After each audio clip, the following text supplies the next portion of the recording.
Okay, so this is an overview walkthrough of the way that I use Stable Diffusion, or at least install multiple versions of it, and my basic structure. Start off by looking at the fact that I put everything into a AI folder.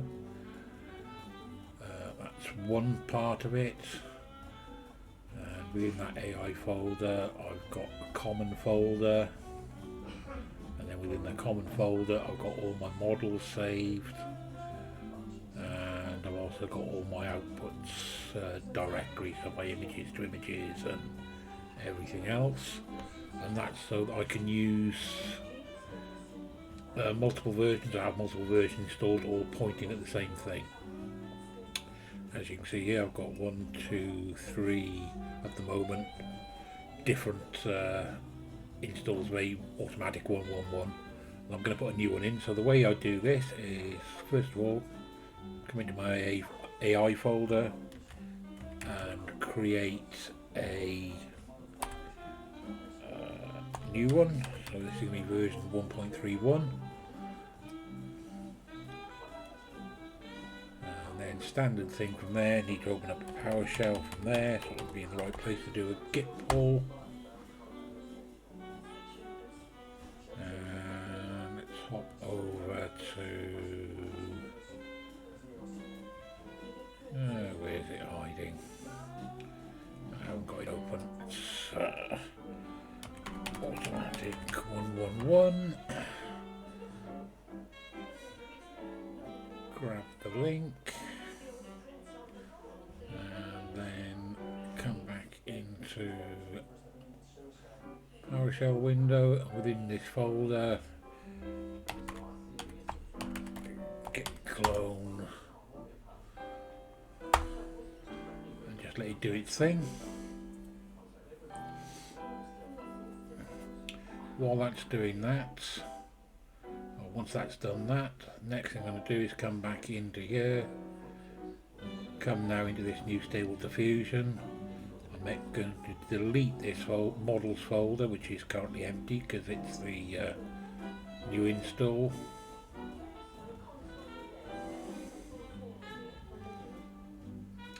And then I'm going to open up a command window with administrator privileges.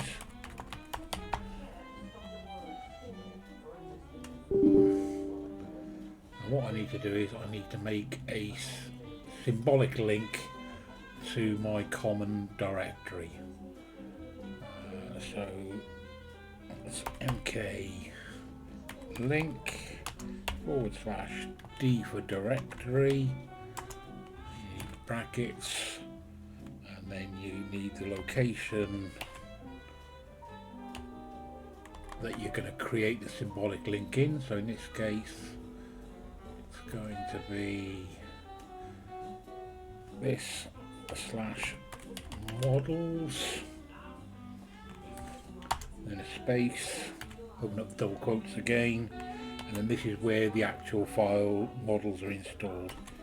Although I showed them in the common folder, they're actually on a separate drive completely. So if I do that, press enter, symbolic link created, and just so in the background there, a models folder created, and there's all the models and all the other folders in there. So that's the beauty of symlinks.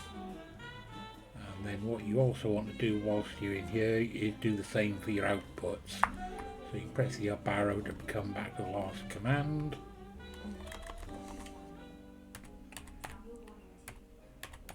Change that to outputs, and again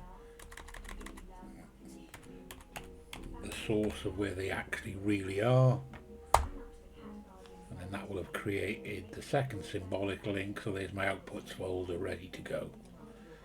So we can close that now, we don't need that anymore.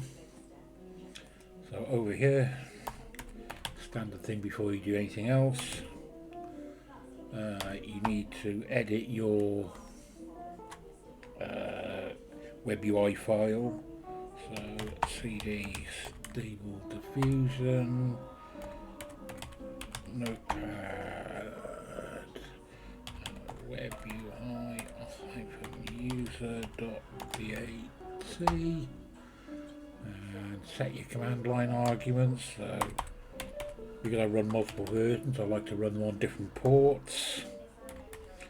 Put this one on 7865. Med VRAM no half and no half VAE are my other default settings.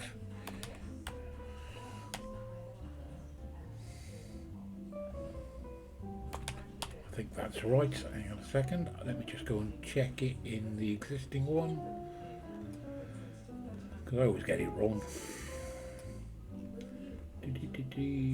webui user, show more options, edit. Yeah, that's it.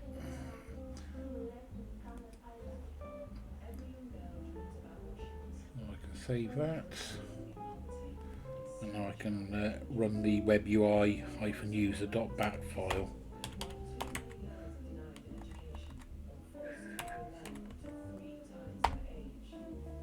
Okay, and I'm just going to leave this run now to install and come back to it in a bit. I'll leave you with the lift music.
and this is the point at which I realise I've made a mistake with my batch file, so let's just open that back up again and put the hyphen in there.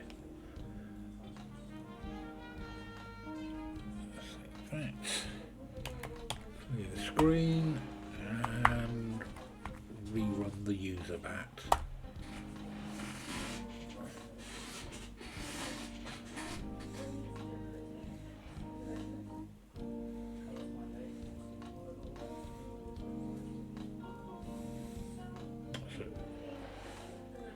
There it is, started up now. It's now on my port 7865, and if I come across to my browser, 7.0.0.1 7865, and this is now my version 1.31, and this is why I like to change the port number around. It means I can access both versions, which is handy, because little things I like to do here now is go into the settings, saving images, and grab this image's file name pattern, and same on this one. This is now going to be v131, and the advantage of this is because I'm using a shared outputs folder, I can see which version of Automatic 111 created it, and there's no conflict or overwriting or potential for duplication. So the other advantage of being able to run them both side by side is I can now go through, which I'm not going to take you through them all. I can just go through and grab, reinstall all my extensions and have a look and see what I've got and where I've got them from. So anyway, that's my my way of updating, sticking in a new version, whatever you want to call it, of Automatic 111, where everything works off common folders, shared folders for the models and the outputs. I do like to say to keep any of the extensions and embeddings and everything all totally separate between the installs, just so as to avoid conflict. Cheers guys.